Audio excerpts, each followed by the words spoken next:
Good morning, everybody. Thank you so much for joining us this morning at our very first online community information session.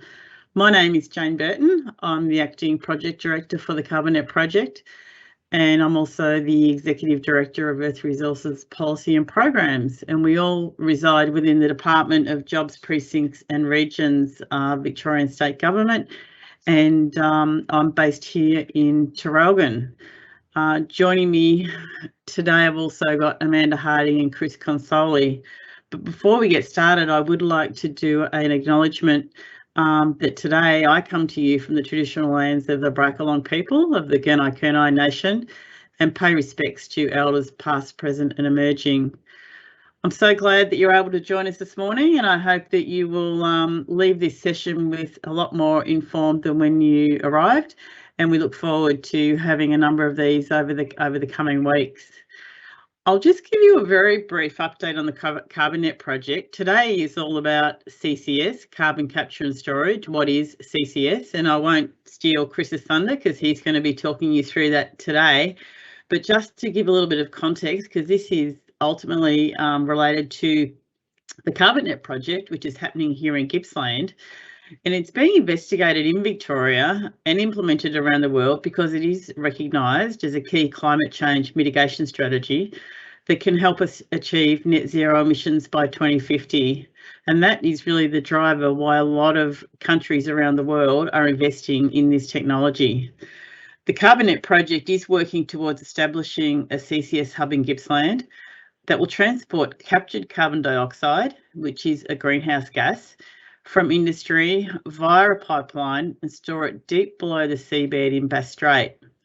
The CO2 will be injected into porous rock, almost replicating the way that the gas and oil have been stored naturally for millions of years, and how our gas reserves are currently safely stored to meet peak demand. CCS does have the potential to play an important role in reducing greenhouse gas emissions from industry. And here in Gippsland, it does offer a world-class opportunity for CCS. The CarbonNet project has successfully completed a number of offshore investigations that clearly indicate that the Gippsland Basin geology has excellent potential to safely store large quantities of CO2. And of course, it is also located in close proximity to the Latrobe Valley. So I guess you'd say here in Latrobe Valley, Gippsland, we are blessed in having this proximity. The project and the new industries it will enable will also provide substantial job opportunities in Gippsland through a construction phase, which is planned from around 2026 to 2030, with the operational phase providing long-term employment from 2030. Successful implementation of this project will lead to a commercial scale carbon transportation and storage system, safeguarding existing jobs, introducing new industries and employment opportunities to the Latrobe Valley, and enabling significant reduction in CO2 emissions in Victoria. CarbonNet is currently progressing through environmental and other approvals. It's just at the start of that journey. But enough about CarbonNet for today. We do have another webinar that is all about CarbonNet. I just wanted to give you a little reminder of what CarbonNet is all about. But today it's all about what is CCS, and we're very lucky to have Chris Consoli, who is from the Global Carbon Capture and Storage Institute, who is going to tell us all about CCS, the steps involved, and why the technology is necessary to manage CO2 emissions. So welcome, Chris, and I will hand the microphone, the virtual microphone, over to you. Thanks for joining us. Thanks very much, Jane. It's a great opportunity to be here today. Thank you very much for having me. The Global Institute is a think tank around carbon capture and storage, and our idea is to advocate for CCS. We are based here in Melbourne, but we have offices all around the world, and each year we release a report called the Global Status of CCS. We have one upcoming in later this year. I'll just wait until my slides are popping up. So we can start straight to the third slide. Thanks, Amanda.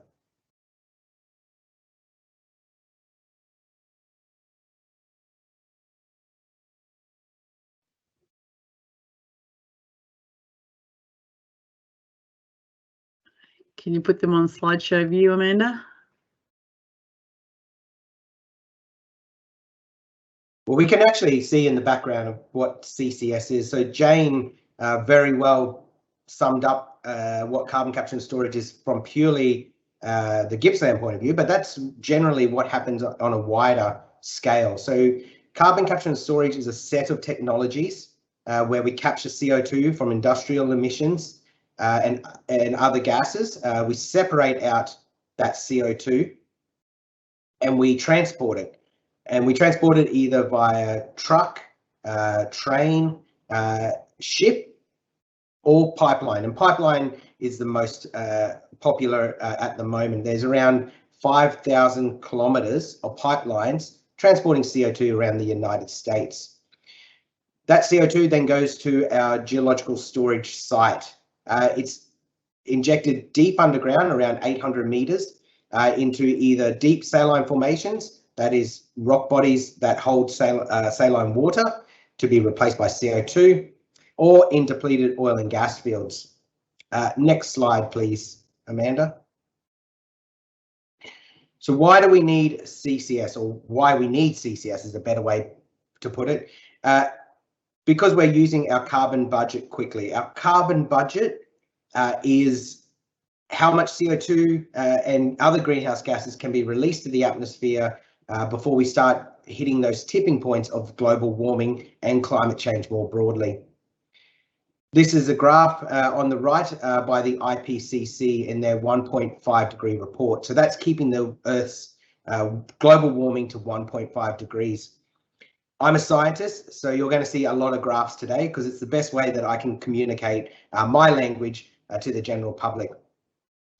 You can see on that graph on the left-hand side is how much billion tonnes of CO2 can be released per year. That little red dot is 1 billion tonnes of mass of all the land mammals on Earth, just to put it into scale. Up the top is 40 billion tonnes, which is how much we're releasing each year and every year. And with our carbon budget, the more we release each year, the deeper we have to decline our emissions into the future to meet that carbon budget. And you can see with all those lines, they invariably go into the minus. That is negative emissions. We need to start pulling the CO2 out of the atmosphere, which is why an all and above approach is required. We need every technology and technique possible to reduce our emissions today. It's very urgent. And that includes everything from renewable energy, energy efficiency, switching to cleaner fuels, including hydrogen, and carbon capture and storage. So that's why CCS is one of our key tools to reduce global warming. Next slide, please. So the IEA recently, just last week, released a report on how we are to reach net zero. So zero emissions, that's zero. And they found that carbon capture and storage, once again, is very critical for futurists and to reach that net zero target. You can see on the left is gigatons per annum. So around 2030, CCS has to capture, transport and store around 2 gigatons of CO2. The next few slides, I'll be tracking how we're getting there. But for now, let's just focus on what the industries and areas where CCS can be applied. Down the very bottom is the electricity sector. So we're talking power generation from coal and gas-fired power stations. Out to 2050, the amount of CO2 captured and transported and stored from the electricity sector remains quite even and doesn't grow significantly. And that's because what we are starting to see is that energy transition to renewable energies. But of course, gas and coal-fired power stations are still being built today, especially in Southeast Asia and Africa.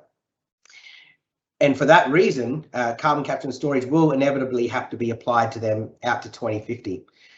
The two critical areas where CCS is to be applied from 2030 out to 2050 is around industry in the yellow and in direct air capture. You can see at the very top. That is where drawing CO2 directly out of the atmosphere. And in the grey in the middle is hydrogen production. You can see that the IEA predicts that hydrogen production will grow significantly from 2030 out to 2050. And for that to be completed at a truly industrial scale today and into the near future, we need carbon capture and storage to make it a near zero emissions fuel. Next slide, please. So carbon capture and storage is critical for three key areas. CCS is currently the only option for industries to decarbonize and become a net zero industry for our way of life. Not only power generation, but industries that you'd never think would produce significant amounts of CO2 actually produce around 25% of the world's emissions. And we're talking the cement industry, the steel industry, plastics, chemicals, and fertilizer. The fertilizer for agriculture requires fossil fuels to produce material which then produces CO2, and that needs to be captured in a net zero scenario. Carbon capture and storage also enables new industries, hydrogen in particular, as you saw from that graph previously, and bioenergy. That's where we grow crops to produce a bioethanol or biodiesel, and we capture the CO2 from that process. And that final point, I mentioned it 3 times now, because it's becoming increasingly important as we eat up our carbon budget. We are going to need to industrialize the removal of CO2 from the atmosphere. And today, the only method to do that is through carbon capture and storage. So basically, we're capturing CO2 using particular chemicals which can absorb the CO2. We grab that CO2 and inject it deep underground, which is going to be where the next focus of my presentation is. Thanks, Amanda. So how are we tracking? So we know we need to get somewhere between 2 gigatons of CO2 captured, transported and stored each year, according to the IEA, and up to 8 gigatons per year in 2050. So things are actually tracking well, but of course we need rapid momentum. So in 2020, the pipeline of operational and projects under development has continued to grow. So we're starting to see real progress. The greatest progress we're starting to see here at the Global Institute is the number of countries, cities and companies committing to net zero. This increased dramatically, and therefore CCS is accelerating because it's part of that technology portfolio. Most importantly, funding and policy shifts for carbon capture and storage is starting to change as well, as countries realise that we need all the above technologies to reach net zero. In particular, the US, the UK, Norway and Australia, and the EU. And I would add one more there with China. Next slide, please, Amanda. So today, we can clearly see from these numbers alone that CCS is happening. One of the major misconceptions out there, which is often re-reported, is that CCS is not happening. We have 26 operating CCS facilities around the world, 4 under construction, and 34 in the planning stages. There have been 17 new commercial facilities added alone in 2020, a huge leap. And for the status report upcoming at the end of this year, we're going to see even more added to the list. So today we're only capturing around 40 million tonnes per annum, a far cry for the next decade of reaching 2 gigatons. And if you remember, a gigaton of CO2 are all the land mammals on Earth. 40 million tonnes is just a drop in that pond. So we're going to see a huge expansion of carbon capture and storage if the technology is to play its part in reducing global warming. With total capture capacity is around 115 million tonnes from all the 66 facilities if they're to come online. We'll make a significant leap towards that 2030 and then 2050 goal. The next slide, please. Here's another graph. As I said, I love graphs. This just shows the pipeline of CCS projects. So the CarbonNet project was announced in around 2008. So that's one of those ones in the early development phase in 2008. and it's progressively moved through its development phase to the advanced development, and hopefully in the near future we'll see in construction the Carbonette project being added to that group. But the rise is 33% in number of projects adding. So it's actually really critical for the pipeline to be replenished and to start growing, because not all projects from a commercial perspective will get final approval. And so having that pipeline of more projects coming online is critical. Next slide, please. So this slide is really messy, but there's a lot of information in there. And the critical component I want you to take away from this slide is the left-hand side, those industries where CCS projects have been applied and are being applied into the future.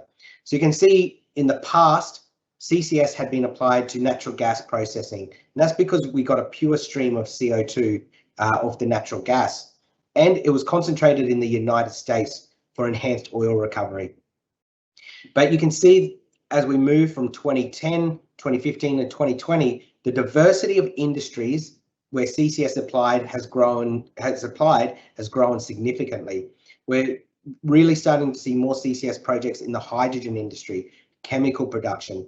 Power generation, of course, is growing, and even those more smaller industries such as the waste to energy, we can see 2 projects out to 2025 in the waste to energy.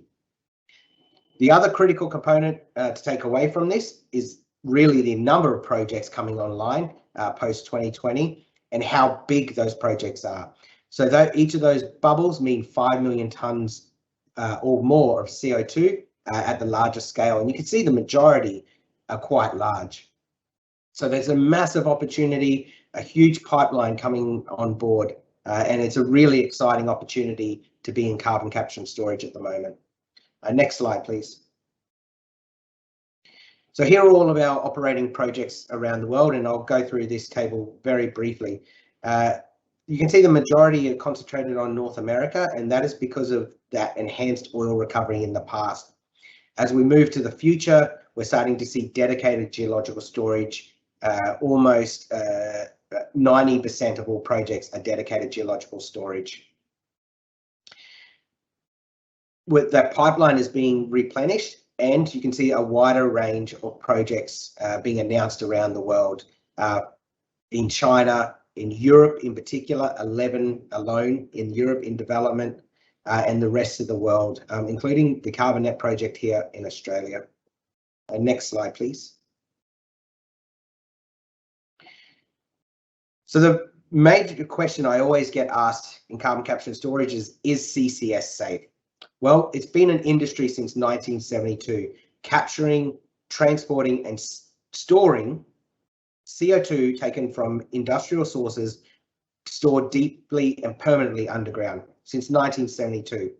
CCS is happening with 40 million tonnes being captured every year and 300 million tonnes in total.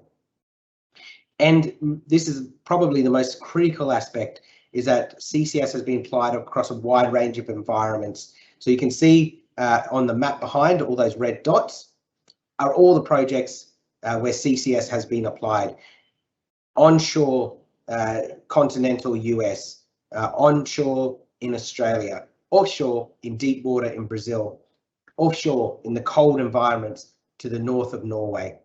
CCS has been applied across a wide range of environments, offshore and onshore, different industries and different geologies. The graph that you can see overlays that map is the cumulative amount of CO2 stored. Once again, just wanted to reiterate that point that CO2, that carbon capture and storage is not only happening, but it's growing. Each year we are storing more CO2. Next slide, please, Amanda. So how do we know that the CO2, once injected, can be stored permanently? Well, we target 3 very well-known geological bodies to store the CO2 permanently. The first one is deep saline formations. These are solid rock bodies, and I'll reiterate this point over the next coming slide, which have pore space that today is filled with saline water, water that is not drinkable, and we replace it with the CO2. And these are volumetrically the largest and underlying the majority of the continents on Earth. And we know from studies that there's more than enough CO2 storage space in those deep saline formations alone to enable CCS to happen at that 2 gigaton scale, 8 gigaton scale, and in fact, it's almost unlimited. The second part is for enhanced oil recovery. This mainly happens in the United States, and this is where you store CO2 in oil fields and replace the oil with the CO2. It helps produce more oil in the end. The critical aspect with enhanced oil recovery is that every ton of CO2 injected is stored permanently. It stays within those oil fields. The final one is the depleted oil and gas fields. And these are where the oil and gas has been exhausted and we can replace it with the CO2. They're critical because actually we know a lot about these regions. We've drilled wells and we produce the oil and gas from there, so we know how much CO2 can be replaced. On my final note on this slide is that the CarbonNet project is targeting these saline formations. Next slide, please.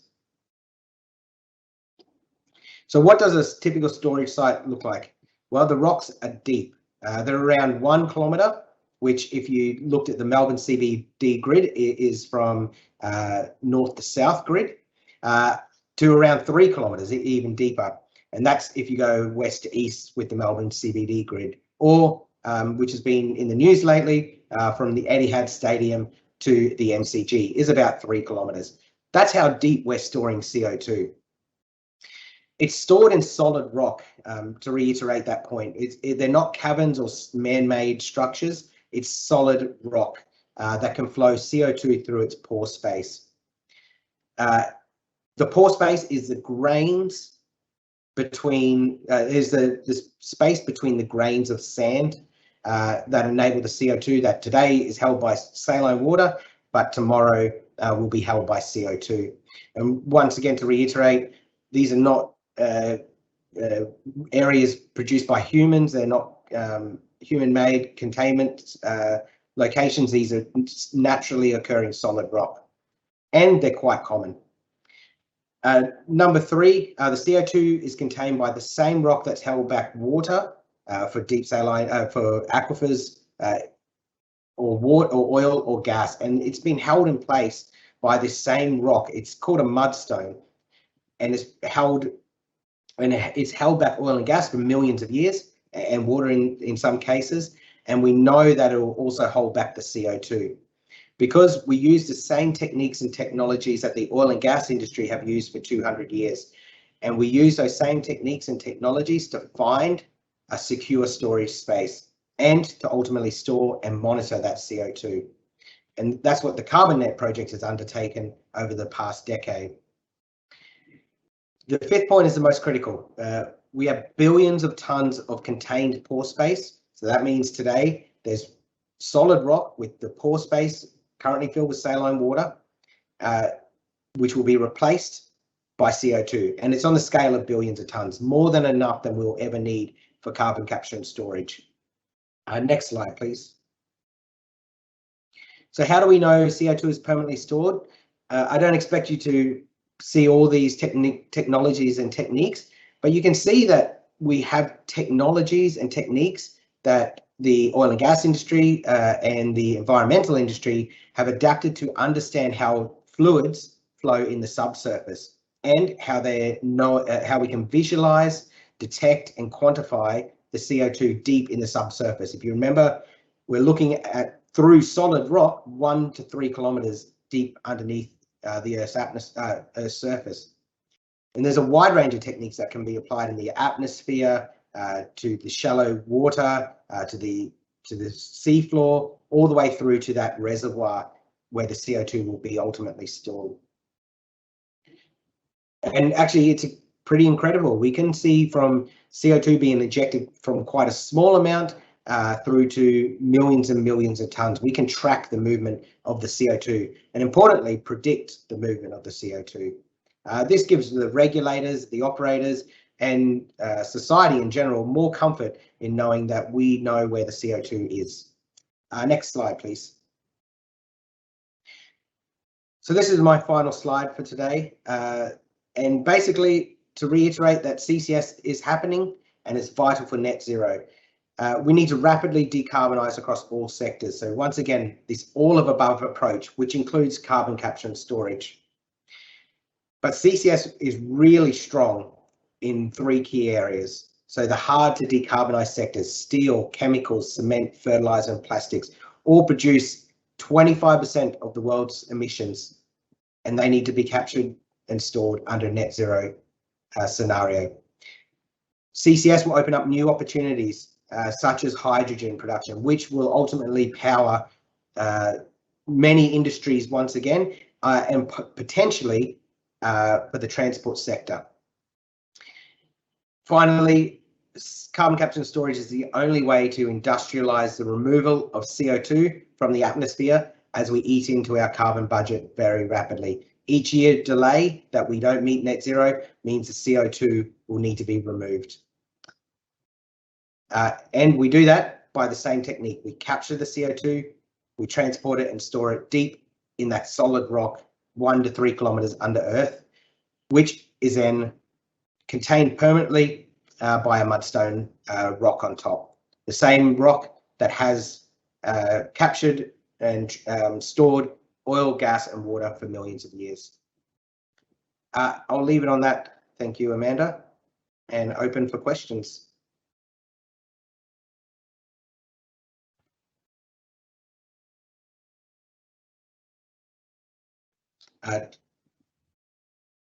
We have one question that's come through at the moment that is around CCS technology and whether and how energy intensive it is, and whether that is actually, I suppose, almost makes the CO2 capture redundant. So is there any discussion there, Chris, around, I suppose, the data that you're aware of with different projects? And then we can talk about CarbonNet specifically. Yeah, so really good question, and it's something that I'm not an engineer, but the chemical engineers and the other engineers have been rapidly overcoming this issue, and it's particularly so for the power industry. So where that I guess energy penalty comes from is because you need to use power generation to power your capture unit. And as new technologies are coming on board in the capture world, that energy penalty is rapidly decreasing. But yes, there is always an energy penalty to capture the CO2. But what we found is obviously carbon capture and storage would not be a thing if it wasn't negative. So if we weren't capturing and storing more CO2, then the energy penalty, of course, it would no longer be a technology. Those 26 projects out there would not be capturing their CO2 if it wasn't worth it. Great, and I'll just pop Jane on now. Thanks, Chris. Sorry, just having trouble with the muting function. Really not a lot more to add to what Chris said in terms of the energy intensity. Yes, of course, I think there is energy required in capture. That is obviously the main energy requirement, but we don't have I don't have the numbers here with me now, but yeah, definitely there is energy required to capture the CO2. But I guess the benefits of being able to store it and mitigate those greenhouse gas emissions outweigh that energy penalty, and it's all just built into the costings, I guess, for the whole of CCS more broadly. It's all costed. Thanks, Jane, and I think that'll be definitely an answer to we'll have a lot more detail on once we progress through different stages during 2021, including the front end design, engineering and design phase, and then obviously our environmental effects statement, which is expected to happen this year. Joan, did you want to wrap up? That was the only question we had. Don't have any other questions, Chris? The question that sometimes people ask me and is, you know, how do we know that the CO2 will stay where we're putting it? How do we? What sort of work do the scientists do in you know, prediction and modelling to understand how it behaves, and how successful, I guess, has that been? Does it behave as the scientists think it does? Yeah, if you could perhaps give us a little bit of information on that, Chris, that would be great. Yeah, that's a really good question, and it is, of course, one of the main questions that we're asked, because it's really a foreign idea that we as humans can have technologies and techniques out there that can help us see where the CO2 is moving 1 to 3 kilometers underneath the earth in solid rock. But there are technologies out there, so we can do something called seismic assessments. And seismic assessments are kind of like an X-ray of the earth. So we make a large pulse and we measure through geophones that pulse of sound. And the sound bounces off different rock layers, and fortuitously, the rock, the layer between the CO2 and the saline water it's in. And we can actually visualize that CO2 plume. We've been doing this in the North Sea of Norway since 1996. Every few years, they take a seismic X-ray of the Earth, and they're seeing how the plume moves. But that's not the only way we do it. So the other important way is we actually go and core the rock that we're going to store the CO2 in. So we get a drill rig, and we take that rock where we're going to store the CO2 and the cap rock above and pull it out. And we undertake really intense assessment of that rock and the fluids that are in that rock. And because of this reason, we can work out how much CO2 can be stored in that rock, how it will interact with the CO2. So chemically, it could alter the rock or the water, saline water that's currently in it. And we assess that quite an extreme level. And then we can start to put that into models. So these same models are used in the oil and gas industry to predict where the gases are in the oil and how much you will produce over the lifetime. And of course, we all drive cars and we all use plastic. So the oil and gas industry are quite successful in understanding how the fluids move within the earth. And it's for this reason we've applied it now to CO2, and we can model and predict where the CO2 is going to move based on those other techniques, such as the chemical analysis. Fantastic. That is a really great answer to that question. I'm just checking that people don't have any more questions. You can use the chat function. If you do have a question, type it into the chat. But if we don't have any more questions, then I guess if we, there is a number of these. Popped up. Have so I've just sent one through, which I can read out loud. What chemicals are used in carbon capture? Chemical. I'm not a chemical engineer, so I'm not going to know the exact amount. It's called an amine. The main methodology to store to capture the CO2.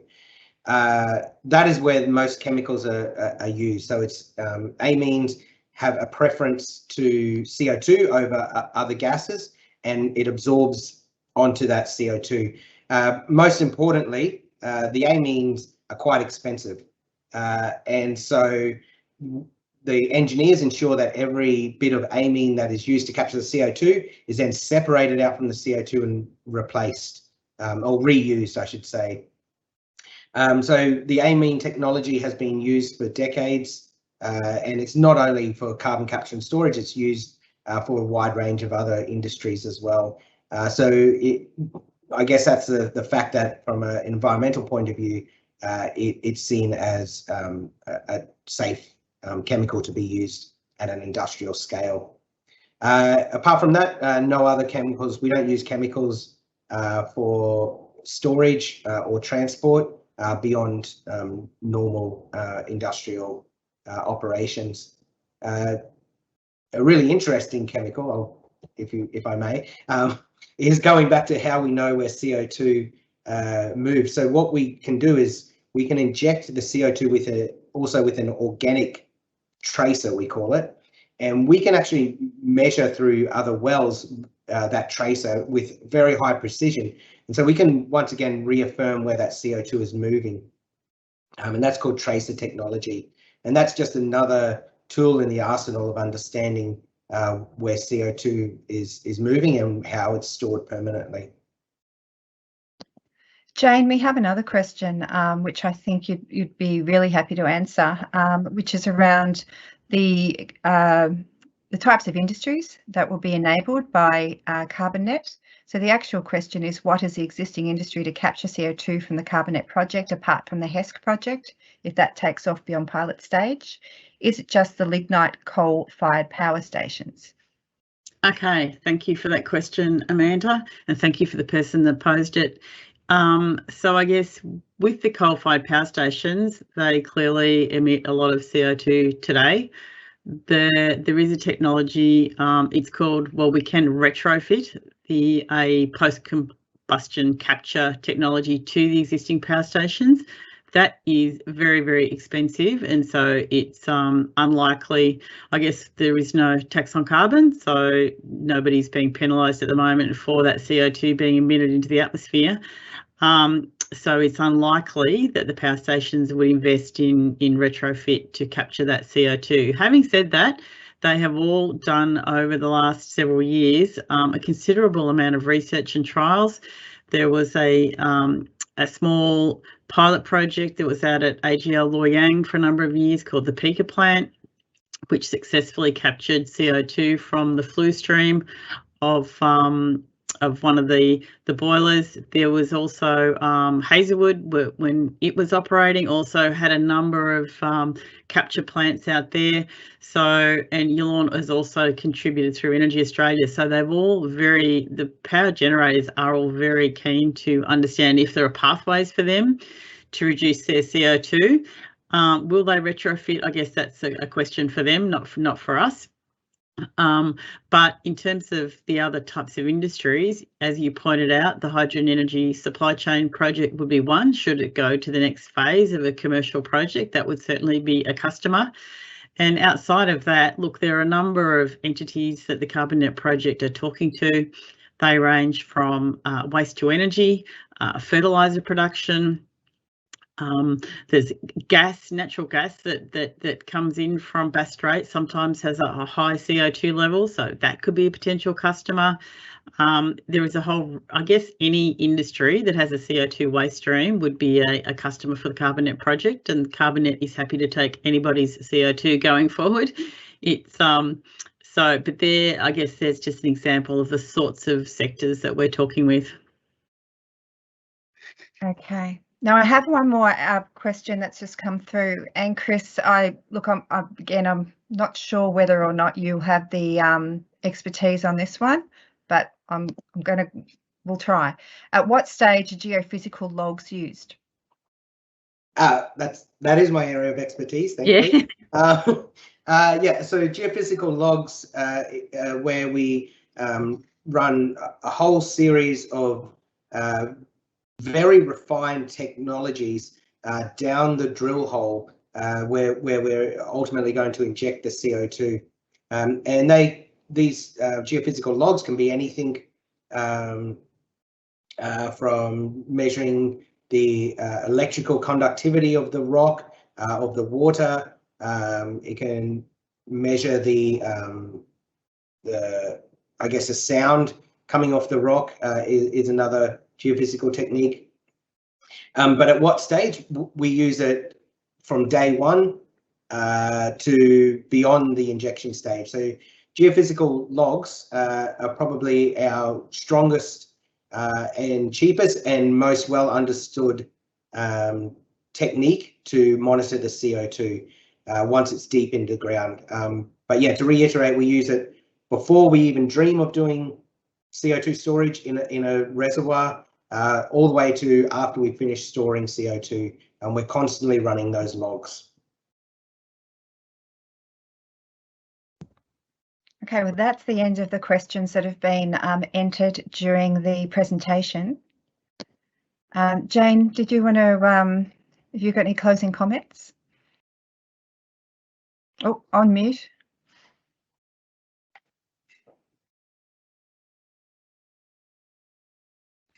Thanks, Amanda, for that reminder. That mute is a trap that we fall into regularly. I just really wanted to take the opportunity to thank those folks that were able to join us today. We do have a number of these over the coming weeks. So the next one is scheduled for Thursday, the 3rd of June, and that will focus just on the CarbonNet project, its history, what have our recent investigations told us, and including some information on the offshore appraisal well that was drilled in the summer of 19 and 20. So you can book for that session and the others planned over the next month by visiting the Earth Resources Victoria website, or if you just Google the CarbonNet project, you will easily find your way to the site and to the bookings. I can also recommend that if you do jump onto the website, that you subscribe to the CarbonNet e-newsletter, and that is a great way of just keeping up to date with what's happening, all things CarbonNet, and that comes out on a regular basis. So I can recommend that you sign up to that and keep up to date with what's going on. I think the Global Institute probably also has a newsletter, does it, Chris? Yes, it does. He's nodding. Yes. Yep. So I think if you're interested in CCS on a world scale, so the Institute is an organisation that is looking at movements and updates and news in CCS around the world. So that's a great way just to keep across what's happening right across the world. So if I can, if you leave with 2 suggestions from me, one is to sign up to the CarbonNet newsletter and the other the Global Institute newsletter. And I just want to wrap today's session by saying thank you very much to Chris for making himself available. We're very lucky and fortunate to have people like Chris with the knowledge that he does have who are contributing to this space. Thanks to Amanda for organising the session, and thanks to you all for making the time to join us this morning. And we look forward, and hopefully you can attend our other sessions in the coming weeks. Thanks very much.